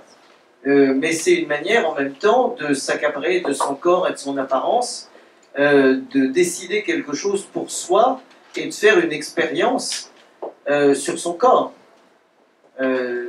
Donc voilà, je ne sais pas si j'ai bien répondu, mais... Non, mais c'est la question que j'aimerais vous poser, et je pense que d'autres peuvent souhaiter vous la poser aussi. À travers ce retravail intense sur votre corps, la modification de ses formes et l'acquisition de nouvelles formes, est-ce que vous n'avez pas senti votre moi se dérober? Mais vous avez peut-être répondu en disant que vous aviez plusieurs corps, donc je suppose plusieurs individualités, ce qui pose le problème de l'unité de la conscience. D'abord, moi je suis pour les identités nomades, mutantes, mouvantes. Je pense que multiples. Je pense que toutes les identités fixes mènent souvent au pire. Donc là, je suis très, comment dire, dans le flux, je change. Enfin, ce qui m'intéresse, c'est le changement. Je ne sais plus ce que vous m'avez posé comme question avant. C'était le... Oui, je disais que... Le moi. Ah oui, non, ça c'est une chose, c'est incroyable. Ça m'étonne vraiment beaucoup, toujours. Je trouve que c'est des vieilles idées, parce que on change de couleur de cheveux, on change de vêtements, on peut changer avec des lentilles de couleur des yeux, on se transforme quand même beaucoup tout en se reconnaissant toujours. On peut même être handicapé, avoir un problème énorme physique, et on continue à être soi-même, à se sentir soi-même. Je crois que c'est une erreur de penser que si on transforme par exemple une personne avec une greffe de visage, elle va avoir une sensation étrange. Elle va avoir une sensation étrange parce que avant de commencer à pouvoir parler, ça va être très difficile. Mais une fois que ça c'est acquis et que le visage à nouveau prend les expressions que l'on veut, je pense qu'il n'y a pas ce problème-là du tout, quoi. Je crois que l'on peut vraiment changer. C'est plutôt une espèce de peur ancestrale qui nos mentalités n'ont pas changé, alors que les technologies et tout ce qui arrive à notre corps ont beaucoup changé. Comme la médecine a beaucoup changé et va changer de plus en plus. Et c'est pas pour cela que tout à coup notre identité, notre sensation intérieure va être remise en question. Je ne crois pas. Pour moi, c'est vraiment comme changer de couleur de cheveux. C'est comme les Africains, c'est plus. Elle attire parce qu'elle est, mais aussi parce qu'elle a fait sur son visage. Oui, mais parce qu'elle est dans un milieu qui a décidé pour elle que si elle voulait être belle et désirable, il fallait qu'elle en passe par là. C'est comme les femmes avec des coups de girafe, le métal, c'est comme les scarifications, etc. Et vous êtes dans cette même quête aussi, en dehors de la maîtrise de votre d'être maître de votre visage, de votre corps, je ne sais pas. Vous avez fait plus d'interventions que ce qu'on voit, ou ça a évolué dans le temps, vous avez commencé par des petites touches, et vous êtes là aujourd'hui avec ces deux marques, ces interventions, ou vous avez fait d'autres choses? Il y a eu plein de choses qui ont été faites, mais finalement très peu, parce que moi ce qui comptait dans le bloc opératoire, c'est que je puisse faire des photos, des vidéos, que je puisse dessiner avec mes doigts et mon sang, que je puisse faire des sortes de voiles de Saint-Véronique, de Saint-Suaire, avec les gaz médicaux et mon sang, que je lise des textes, que ce soit retransmis par satellite au centre Georges Pompidou, dans ma galerie Sandra Gehring à New York, et que les gens puissent me poser des questions en direct. Donc c'est surtout l'idée que le bloc opératoire devenait mon atelier d'artiste. Donc c'est plutôt de ça dont il s'agit, quoi. Et les transmissions par satellite, par exemple, à cette époque-là, il n'y avait pas la webcam, étaient très compliquées, quoi. En fait, finalement, le plus grand risque que j'ai pris dans ces œuvres-là, c'est qu'elles recouvrent tout le travail que j'ai fait avant et après. Moi, je suis une artiste française qui est vraiment historique. J'ai fait des choses extrêmement importantes. J'ai toujours été pionnière. Il se trouve qu'avec la chirurgie, qui s'est faite de 90 à 93, j'ai vraiment touché un nerf, je crois. J'ai dit quelque chose à un moment qui était extrêmement important. J'ai essayé de mettre une autre image dans l'autre plateau de la balance, pour essayer que chacun et chacune puisse se dire que finalement il y a un choix possible entre ça et autre chose, etc. Personne n'a été aussi loin. Je ne pense pas, non, là, vraiment. Mais les frères Bogdanov. Non, je pense que ça c'est autre chose. Oui, c'est Là, c'est vrai, on aborde un problème qui est fondamental, qui est le problème de l'identité. Et la question, la question que vous avez posée, monsieur, vous l'avez posée à un niveau et vous avez répondu à sa manière. J'ai en souvenir, ça date d'un mois, j'étais à un congrès à Reims, où Bernard de Vauchel, donc celui qui fait les greffes, qui a fait la première greffe du visage, a abordé de façon fondamentale et importante ce problème de notre identité. Et je crois que d'une certaine manière, puisque toute caricature est très intéressante parce qu'elle déforme la réalité, mais elle permet d'avoir mieux encore, il a analysé les problèmes d'identité chez les gens qui ont eu des greffes de visage. Et je crois qu'au travers de ce prisme un peu déformant, on peut comprendre beaucoup de choses. Comme, toute chose étant égale par ailleurs, quand on voit le phénomène de la Corée, on est beaucoup plus interpellé, voire choqué. Mais en étant choqué de ce qui se passe en Corée, ça nous permet de mieux aborder ce qui se passe chez nous. On a un regard nouveau. Je reviens sur les problèmes d'identité. On est demandé effectivement comment ces patients vivaient leur nouvelle identité par rapport à une greffe de visage. Et une réponse extrêmement intéressante, puisqu'il a séparé deux types de patients. Et je pense qu'en séparant deux types de patients, ça nous permet, nous, d'entrevoir que nous sommes tous plusieurs genres de patients et que nous aurons à notre manière notre réponse à nous. Et il a dit qu'il y a deux types de patients. Cette patiente, par exemple, qui a été mordue par son labrador, elle avait son visage, elle avait sa vie, elle avait son identité. Elle ne supporte pas ce nouveau visage, elle a du mal à intégrer cette nouvelle identité. On va prendre un autre exemple, et c'est Rochelle qui parle, un enfant qui est né avec une malformation congénitale majeure. Un visage déformé et extrêmement marqué.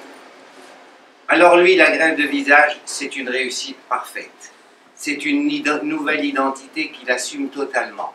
Parce que dans ce cas-là, lui, il trouve une identité qu'il n'avait jamais eue. Contrairement à celle qui a perdu une identité et qui se retrouve mal. Dans une certaine mesure, à un certain niveau, ce problème se pose un petit peu... Enfin, moi, je peux dire aussi que cette femme était déjà très très mal, puisqu'elle voulait se suicider. Je crois aussi que c'était quelqu'un qui se droguait, etc. Donc c'était quelqu'un qui était fondamentalement mal. Donc effectivement, la greffe de visage n'a rien changé. Et il y a toujours cette sensation d'être mal. Je voudrais faire une petite remarque sur ce qu'a dit Orlan et ce qu'a dit Jacques. Jacques, tu as dit que l'artiste peut s'abstraire des contraintes, alors que nous, chirurgiens, nous avons les contraintes parce que nous touchons la matière. Et Orlan aussi, d'une certaine manière, vous échappez à des contraintes. Et d'ailleurs, vous avez dit que vous échappez aussi à la matière. La matière ne vous intéresse pas pour la toucher, pour la...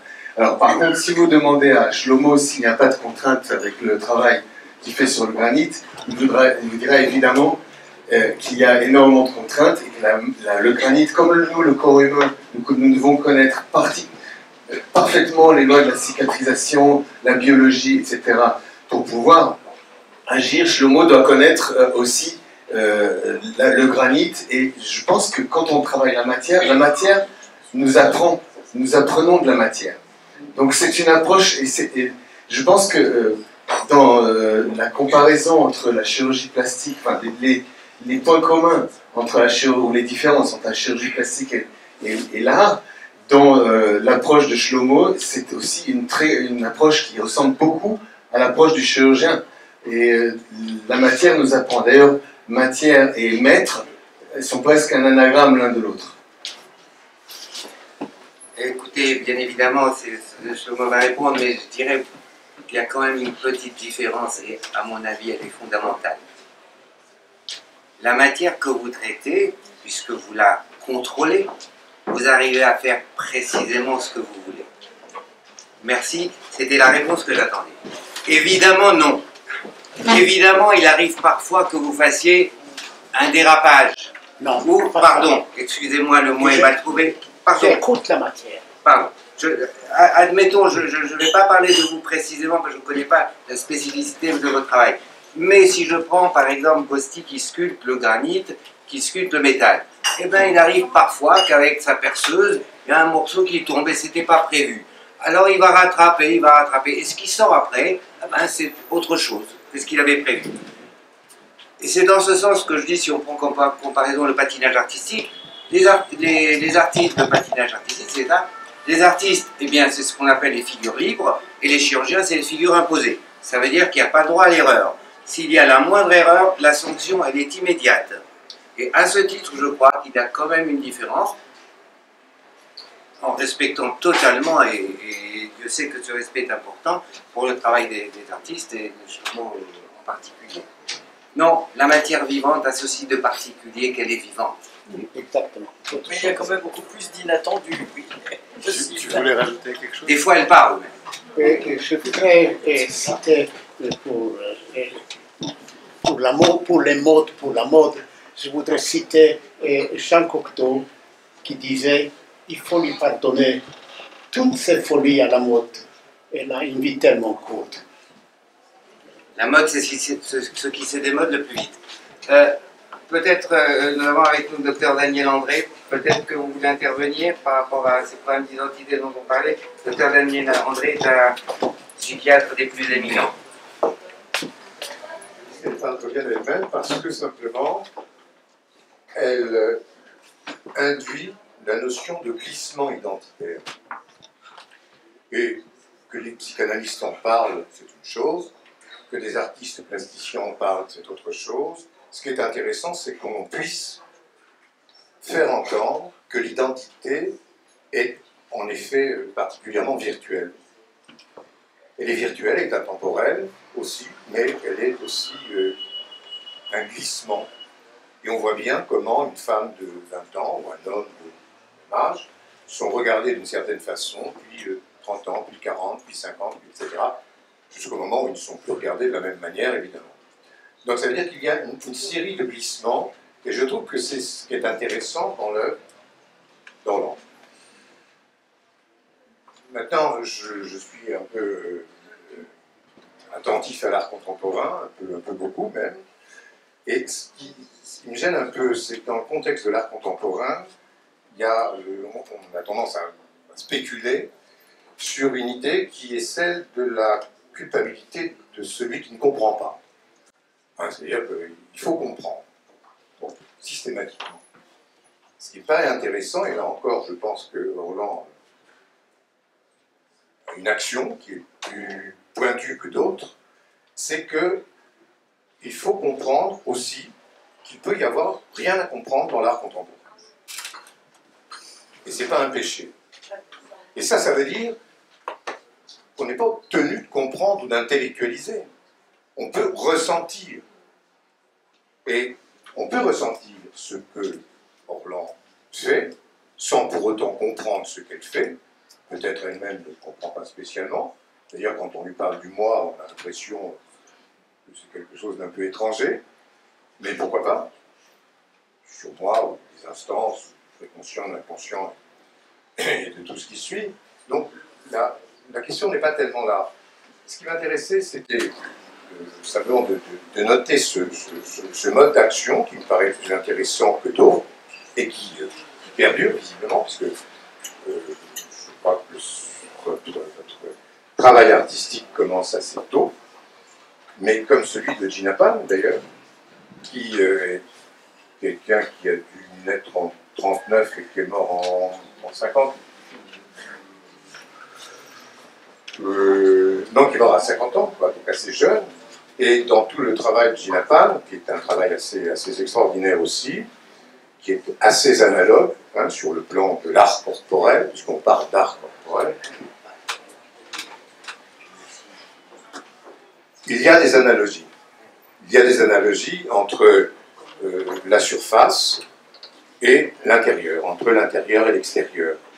Alors on peut penser que Gina Pan, que Orlan, voilà, sans faire de grands jeux de mots, ont décidé quant à leur corps de leur faire la peau, enfin, si je puis dire. Il y a quand même quelque chose qui tourne autour de la texture, autour de la peau, autour de l'enveloppe, en quelque sorte. Elle le dit très bien d'ailleurs. Elle dit cette enveloppe, c'est un truc qui bouge, quoi, c'est pas un truc fixe. D'où la notion de glissement identitaire. Et on voit bien comment, et le docteur Oana le sait mieux que d'autres, en tout cas mieux que les psychanalystes, sur le plan de la chirurgie plastique, c'est que une modification morphologique va faire que ça va impliquer un regard différent. Alors, beau ou pas beau, question d'esthétique ou pas, c'est pas le problème. Le problème, c'est qu'il y a du côté du chirurgien plastique un art certain, et d'ailleurs je crois qu'à l'origine, la chirurgie esthétique était appelée la chirurgie décorative au 19e. C'est intéressant quand même, comme un glissement étymologique cette fois-ci, et de syntaxe. Voilà ce que je voulais vous dire. Juste pour conclure, deux choses. Je ne vais pas demander à Orlan ce qu'elle avait fait du homard, s'il l'avait adopté. Et la dernière chose, c'était de savoir qu'entre Courbet, l'origine du monde, Orlan, l'origine de la guerre, il y a une artiste qui s'appelle Aurélie Dubois, que je connais bien, que je suis, qui a évalué un concept, mais différent, dans le sens où elle a inversé. Alors, il n'y a pas de vagin, il n'y a pas de pénis. Elle a pris l'envers, si je puis dire. Donc l'envers, c'est l'anus. Je n'ai rien pour, je n'ai rien contre. Et elle fait entendre que, au niveau de cet anus, on prend une photo absolument magistrale, qu'il s'agirait de l'origine de la couleur. Et elle n'a pas tort.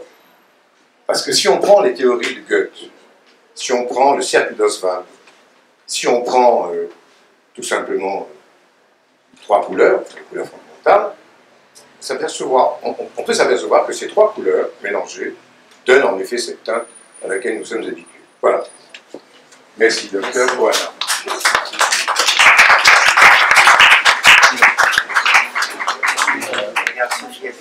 Il va falloir qu'on songe à conclure en peu de temps. Il y a quelques personnes qui veulent. Ce que je trouve extraordinaire dans ce panel, c'est la complémentarité des deux artistes et le trait d'union par la chirurgie esthétique qui effectivement touche à l'enveloppe, mais en essayant d'intégrer l'identité. Orlan, tu touches beaucoup à l'enveloppe, effectivement tu t'attaques à ces stéréotypes dans une époque contemporaine. Shlomo, vous avez dit une chose magnifique, vous avez dit la matière est silence. Quand on sait la résonance du maillet sur la pierre, le bruit, le tonnerre, la tempête qui se dégage, on sait qu'on tape avec rage. Vous êtes inspiré par là, vous entendez ce silence, mais c'est la rage qui vous fait frapper. Et là, on touche à la résonance ancestrale dont vous avez parlé, qui pour moi vient toucher à toutes ces couches qui composent l'être, de l'intériorité profonde pour remonter jusqu'à l'enveloppe. Et c'est ça qui était formidable ce soir, c'est d'être dans ces complémentarités, un homme, une femme, en surface, dans les profondeurs, mais tout ça nous amène effectivement à ce qui nous constitue l'être, c'est-à-dire la verticalité. Et moi j'étais très très touchée par ce débat, la diversité, la transversalité, le décloisonnage. Comme me disait Jacques tout à l'heure, ce qui compte c'est un esprit décloisonné plus que le décloisonnage. Et on a ouvert, je trouve, des champs ici, et on a aussi, pour moi, ce qui est riche, c'est dans cette diversité, dans cette quête, dans cette recherche, dans cette sculpture de l'être, finalement, qui nous permet, dans le dialogue universel, de nous recomposer. Et j'ai un ami qui m'a dit un jour, j'ai arrêté de peindre en 2002 parce que l'art m'avait enfin constitué. Voilà.